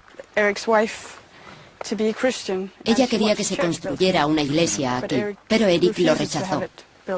Por ello su esposa se negó a tener nada que ver con él. ¿Pretendía dejar de acostarse con él? Exacto, hasta que se hiciera la iglesia. Por eso Eric cogió una piedra y la lanzó todo lo lejos que pudo. En el lugar donde cayó construyeron la iglesia. Probablemente se parecía a esta, que es una reconstrucción. ¿Este es el aspecto que pudo tener? Vamos a entrar. En la época en la que se levantó esta iglesia, los vikingos empezaron a cambiar en todas las tierras en las que se habían establecido. Muchos se convirtieron al cristianismo. Leif fue uno de los primeros conversos y encarnaba a los nuevos vikingos. Heredó el espíritu aventurero de su padre, pero rechazaba sus costumbres salvajes y supersticiosas. Según las sagas, Leif era un vikingo de oro. Lo describen como un tipo grande y fornido, considerado y temperamental en todo, además de muy respetado. Se convirtió en un marino experimentado, llevando mercantes hasta Islandia y Escandinavia desde el asentamiento de sus padres, aquí en Groenlandia. Empezaron a llamarlo Leif el Afortunado tras rescatar un barco naufragado y reclamar su cargamento. Supongo que este era el centro de la casa, y esto puede ser la mejor vista de Groenlandia. El viaje hasta el hogar de Eric y Leif en Groenlandia ha sido largo. Entre las ruinas de la casa de Eric, averiguo que fue aquí donde terminó su épico viaje. Leif toma el relevo de su padre. Había oído rumores sobre unas tierras al oeste de aquí. Así que Eric se enteró de que había tierras al oeste. ¿Y qué decidió hacer? Era un entusiasta, así que compró un barco y convenció a otros 30 hombres para que lo siguieran. Así que si quiero seguir los pasos de Leif el Afortunado, ¿a dónde debería ir? A Terranova. Pues ahí voy a ir. En este punto de su épica historia, el padre deja paso al hijo. A partir de ahora será el viaje de Leif. El año 1001, Leif Erikson partió de este fiordo en un barco con otros 35 hombres, sin mapas, ni cartas de navegación, ni idea de hacia dónde se iban o qué encontrarían. ¿Realmente consiguió Leif el Afortunado llegar a América? Voy a completar la travesía del Atlántico en busca de pruebas arqueológicas que demuestren que la épica saga de los exploradores vikingos no es un mito. He seguido a los vikingos a través del Atlántico. Intento descubrir la verdad sobre sus aventuras, como se cuentan en las sagas islandesas. He visto pruebas de que colonizaron Islandia y Groenlandia. Pero el relato más increíble cuenta que en el 1001, Leif el Afortunado emprendió un peligroso viaje a través del Atlántico Norte y descubrió Norteamérica 500 años antes que Cristóbal Colón. Nos acercamos al extremo norte de Terranova. Hay unos 1.600 kilómetros desde Groenlandia hasta aquí. Y este podría ser el final del rastro vikingo que vengo siguiendo. Hay quien dice que hace 1000 años, la expedición de Leif el Afortunado llegó por primera vez a estas costas, en lo que solo puedo imaginar como un momento de orgullo y emoción. La saga groenlandesa cuenta que Leif llegó a la isla de Baffin, a la que llamó Helluland. Se dirigió al sur, costeando la península de Labrador, que llamó Markland, y finalmente desembarcó en el extremo norte de Terranova, a la que llamó Vinland, porque afirmaban haber encontrado uvas en esta zona. Hasta ahora he encontrado pruebas de que los viajes descritos en las sagas islandesas son ciertos, pero las sagas orales no siempre son fiables como documentos objetivos. Hay muchas historias y leyendas de antiguos marineros que llegaron a América. Los escoceses, los irlandeses e incluso los chinos afirman haber llegado aquí los primeros, pero nunca se han encontrado pruebas arqueológicas de su presencia en el continente americano. ¿Es diferente el caso de los vikingos? Vamos a averiguarlo. En el extremo norte de Terranova hay un lugar llamado Lance o Meadows. Aquí se ha reconstruido un pequeño asentamiento de casas de hierba, en un yacimiento que siempre se había considerado perteneciente a los indios nativos. Del Wells es la conservadora del yacimiento. Las ruinas de Lance o Meadows fueron descubiertas por el Dr. Al Ingstad de Oslo, Noruega, buscando la Vinland de las sagas. Llegó preguntando por unas ruinas y los pescadores locales lo trajeron aquí, diciéndole que lo llevaban a un antiguo campamento indio situado en Blacktop Brook. ¿Este era el campamento indio?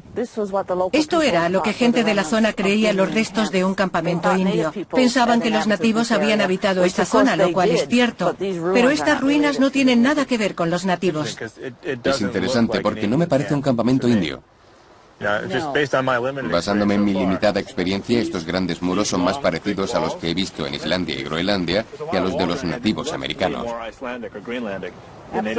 Así es. Y eso fue lo que sospechó el Dr. Ingstad. Cuando los vio también le resultaron familiares. ¿Podemos visitarlos? Por supuesto. Dell me cuenta que este yacimiento fue descubierto en 1960 y posteriormente reconstruido. Es muy similar a los asentamientos escandinavos que he visto en Islandia y Groenlandia. Pero estoy aquí para buscar pruebas de que las sagas son ciertas.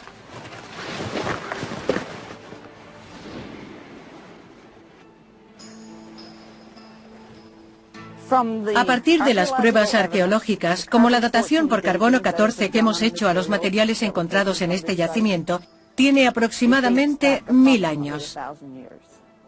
Entonces corresponde a la época en la que, según las sagas, vino Leif el Afortunado. Así es. Según las sagas, los viajes a Vinland empezaron alrededor del 998 o 1000, y este yacimiento se remonta aproximadamente al mismo periodo. ¿Qué tipo de pruebas han sido datadas? Muchos de los objetos de madera hallados aquí, elementos relacionados con la reparación de barcos y carbón utilizado en la producción de hierro. ¿Tenían hierro? Es el primer lugar de Norteamérica en el que se sabe que se hicieron trabajos en hierro. Lo fundían en un horno para crear un metal más maleable y lo utilizaban para hacer remaches o clavos para reparar los barcos. ¿Trabajaban el hierro las culturas nativas de esa época? En absoluto. Entonces podemos establecer una relación entre este lugar y otros asentamientos escandinavos. Sí. Las dimensiones del lugar y el empleo de hierro indican que eran nórdicos. ¿Qué más? Se han encontrado una serie de objetos relacionados con la cultura escandinava. Por ejemplo, se encontró un alfiler con cabeza de bronce que se utilizaba para sujetar la capa sobre los hombros. También se encontró un uso, un pequeño objeto redondo de esteatita que se colocaba en el extremo de una varilla para hilar la lana. ¿Es ese otro objeto típicamente escandinavo o islámico? Exactamente, pero hasta que no se terminaron los trabajos arqueológicos no se tuvo la evidencia definitiva. Las pruebas arqueológicas demuestran que un pueblo vikingo vivió en el nordeste del continente americano y ahora forma parte de Canadá. ¿Pero exploraron las tierras hacia el sur, hasta lo que es hoy Estados Unidos? Los arqueólogos han buscado otros asentamientos vikingos, pero no han encontrado nada. La prueba de que exploraron el sur apareció tras un impresionante trabajo de investigación arqueológica. El nogal crece en el norte de Estados Unidos y el sur de Canadá. Nunca ha crecido tan al norte como donde se encuentra el asentamiento de Lance o Meadows. Encontramos nueces en el yacimiento arqueológico en el estrato escandinavo. ¿Y no crecían por aquí? No. ¿Nunca lo han hecho? No, nunca. Entonces alguien fue lo bastante al sur como para recolectarlas y traerlas. Los arqueólogos están convencidos de que estas nueces fueron traídas aquí por los vikingos. Fueron halladas en el mismo nivel de las ruinas, y no hay pruebas de que los vikingos comerciaran con los nativos en aquella época. Entonces, este es su campamento base y utilizaban este punto para recorrer la zona. ¿Hasta dónde llegaron? Hasta la región del Golfo de San Lorenzo, al menos hasta New Brunswick. La nuez demuestra que exploraron las tierras hasta el sur de Canadá y probablemente el norte de Estados Unidos. También sabemos por las pruebas arqueológicas que los vikingos permanecieron aquí solo 2 o 3 años. ¿Pero por qué? Las materias que se llevaban con ellos a Groenlandia ya circulaban por las rutas comerciales europeas. Era un largo camino hasta aquí. Quizás no creyeron que mereciera la pena el esfuerzo de seguir viniendo. Ciertamente los vikingos tenían la tecnología y el valor de llegar a Norteamérica. Pero hace 1000 años les pareció que no había nada aquí que mereciera la pena llevarse a casa. Y se marcharon. Cualquier signo de su presencia en estas tierras desapareció hace casi 1000 años. De hecho, si las historias de Eric el Rojo y Leif el Afortunado no hubieran sido recogidas por las sagas, los arqueólogos nunca habrían buscado su rastro en el continente americano. Sin embargo, las pruebas son innegables. Un barco vikingo exploró la costa americana 500 años antes que Cristóbal Colón.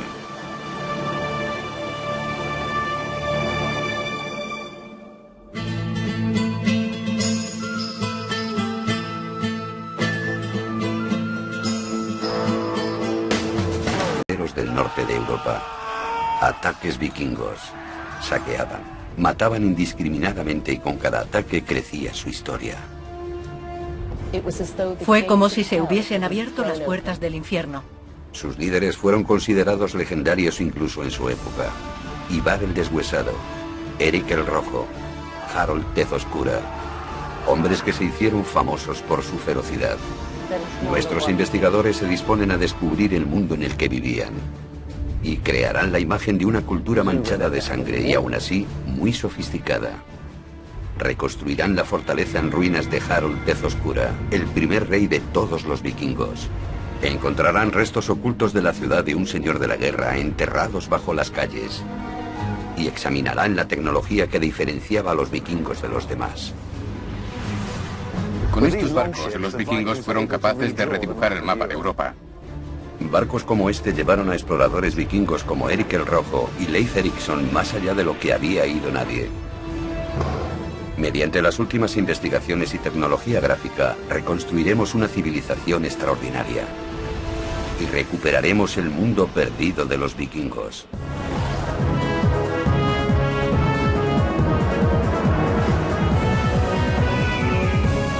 Mundos perdidos. Los vikingos. Asesinos, bandidos, bárbaros, paganos. A pesar de que la cultura vikinga desapareció hace más de 1000 años, su fama perdura. Los investigadores Jonathan Foyle y Elena Hameru Pretenden descubrir la verdad sobre estos extraordinarios guerreros y el mundo del que procedían. Helena Hamerow es arqueóloga de la Universidad de Oxford y estudia las culturas europeas antiguas.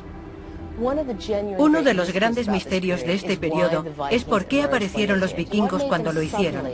¿Qué los llevó a atacar y colonizar de aquella forma? Jonathan Foyle es historiador arquitectónico. Estudia los edificios como un medio para comprender las culturas que los crearon. Parte de la experiencia vikinga es vivir con los 4 elementos: la tierra, el fuego, el viento y el agua. Dependían mucho de ellos. Los historiadores ponen una fecha concreta al inicio de la campaña de terror vikinga, el 793 de nuestra era. Comenzó con un acto de sacrilegio devastador.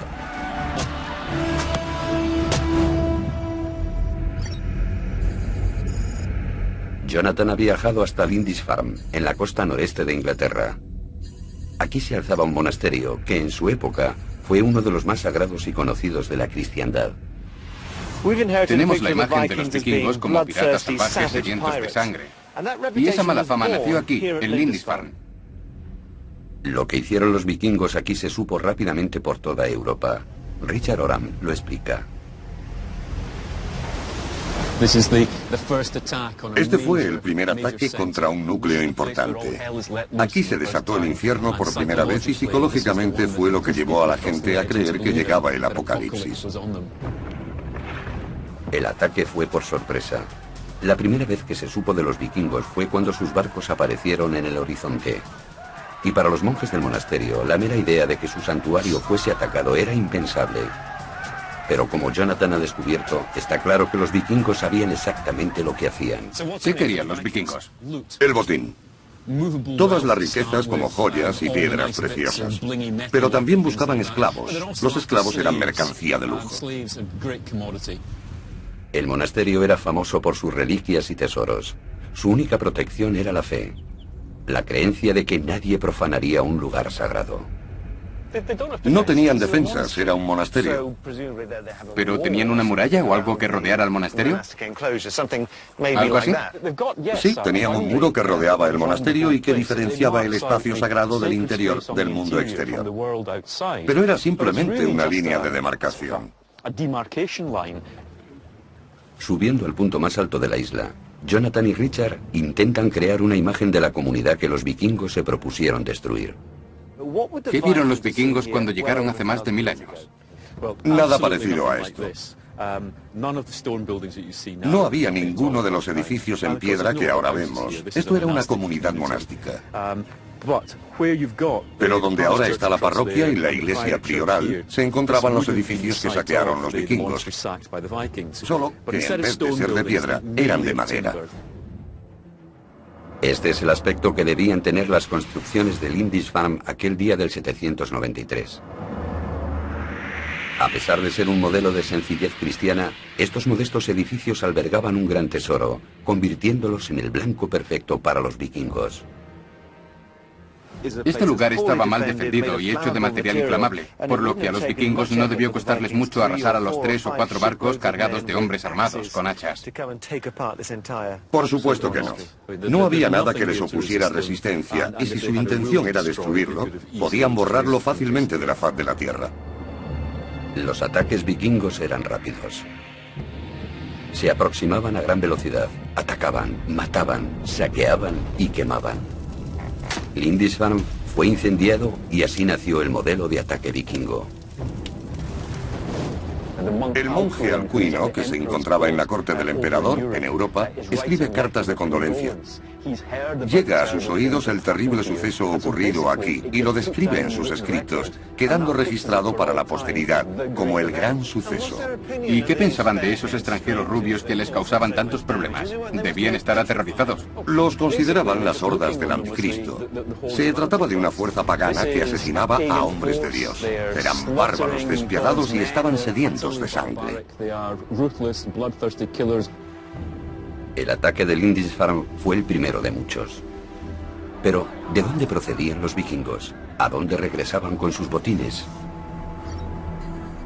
La arqueóloga Helena Hammerud se encuentra en la capital de Suecia, Estocolmo, tras la pista de las reliquias cristianas robadas de Lindisfarne y otros lugares. Quiere conocer la tierra natal de los vikingos y la cultura que produjo tal ferocidad.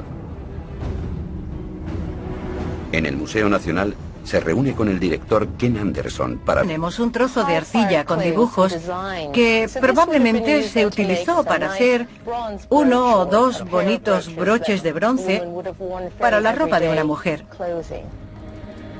El número de moldes de bronces y objetos encontrados en Birka sugieren que la joyería no solo se hacía para uso local, sino que se comerciaba con ella.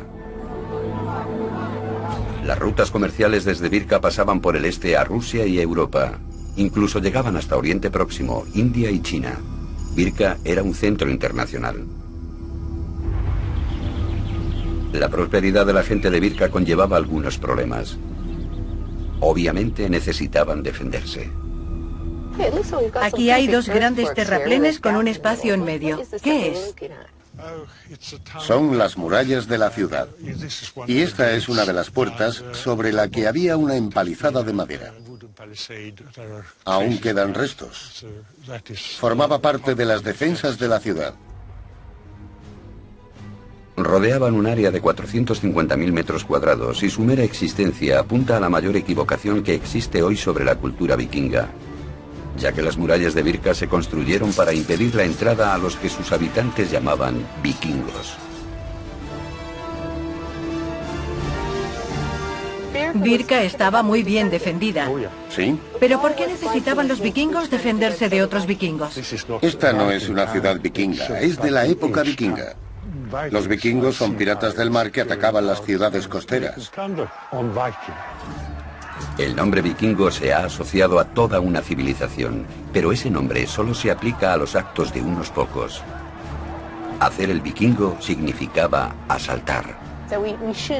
Así que no debemos considerar vikingos a los habitantes de Birka, que eran comerciantes y gente pacífica. Los vikingos eran su élite militar, piratas parecidos a los mafiosos. Así es. Como el centro comercial más próspero e importante de Escandinavia, Birka estaba bien defendida y permaneció segura durante 200 años. Rechazó ataque tras ataque. Su declive llegó lentamente, el nivel del mar bajó y el puerto se hizo innavegable. Los barcos que la habían convertido en un gran centro comercial ya no podían llegar hasta ella. Birka fue abandonada. Nuestros investigadores están en Escandinavia en busca del mundo perdido de los vikingos. Han visitado la ciudad comercial de Birka y han descubierto que los verdaderos vikingos eran bandas de asaltantes parecidas a la mafia, que solo eran un pequeño porcentaje de la población escandinava. Las acciones de unos pocos definieron la forma en que la historia recordaría a toda una población. Ahora, nuestros investigadores examinan la tecnología que hizo posible la era vikinga, el drakkar o barco vikingo. Estas naves revolucionarias llevaron a los exploradores vikingos más al este de lo que cualquier otro europeo hubiese llegado antes. Cerca de su tierra eran armas de muerte y destrucción.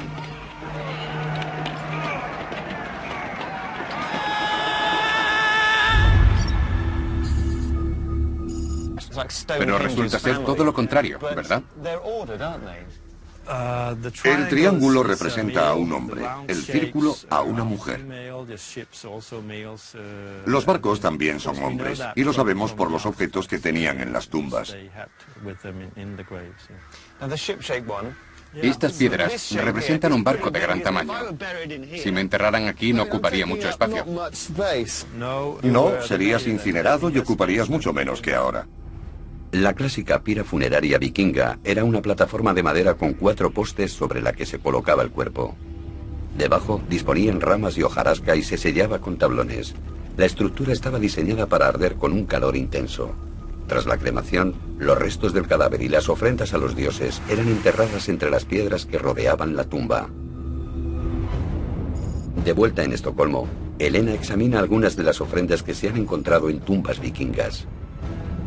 Una de ellas es verdaderamente inesperada. ¿Qué más tenemos aquí? Tenemos algunos broches y un Buda. ¿Buda? Nunca habría esperado encontrar un Buda en Suecia. ¿Qué hace aquí? No, es un hallazgo bastante inusual. Probablemente fue creado en el norte de la India y sería comprado. En las tumbas vikingas se han encontrado objetos de tierras tan lejanas como Norteamérica y el norte de la India. Y dado que no existen pruebas históricas de que los vikingos atacaran ninguna de las dos zonas, se cree que llegaron a Escandinavia a través del comercio. Al parecer, la red comercial vikinga se extendía por todo el mundo. Y sugiere que eran mucho más sofisticados de lo que se piensa.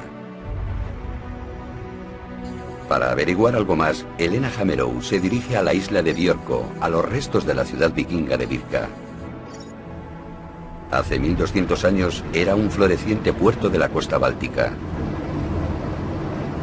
Elena se une a Björn Ambrosiani, director del proyecto Birka y uno de los principales expertos en cultura vikinga.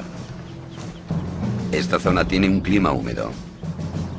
Las casas de madera de la ciudad que se alzaba aquí se pudrieron hace mucho tiempo, pero cubrieron un área equivalente a 30 campos de fútbol. A través de los indicios arqueológicos que quedan, Björn ha reconstruido una de ellas. Este es el almacén o el taller. Aquí dentro está la zona habitable, donde había una hoguera en el suelo y bancos para dormir y trabajar en los meses de invierno.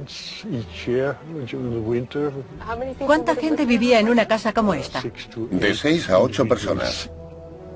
A pesar de la modesta apariencia, estas casas estaban recubiertas de lana, pieles y tela, lo que permitía a sus ocupantes soportar temperaturas por debajo de los 0 grados. Los objetos encontrados en Birka también muestran un aspecto olvidado del pueblo vikingo, su habilidad artesana. ¿Qué tipo de restos hay del forjado del bronce? ¿Qué habéis encontrado? Tenemos unas 25.000 piezas como esta. Aquí te Ver los botines con sus propios ojos. Aquí tenemos muchos objetos, algunos son árabes, otros del oeste de Europa. ¿Cómo llegaron a Suecia? Tenemos objetos singulares que proceden de contextos muy especiales, como iglesias o monasterios, lo que nos lleva a pensar que fueron robados. Este objeto es único y probablemente sea el resultado de un saqueo. ¿Se parece sospechosamente a la punta de un báculo episcopal? Sí, lo es. Así que debemos suponer que un pobre obispo irlandés fue atacado y despojado de su báculo. Sí, como una especie de souvenir. Este símbolo sagrado de autoridad episcopal contrasta con muchos de los otros descubrimientos.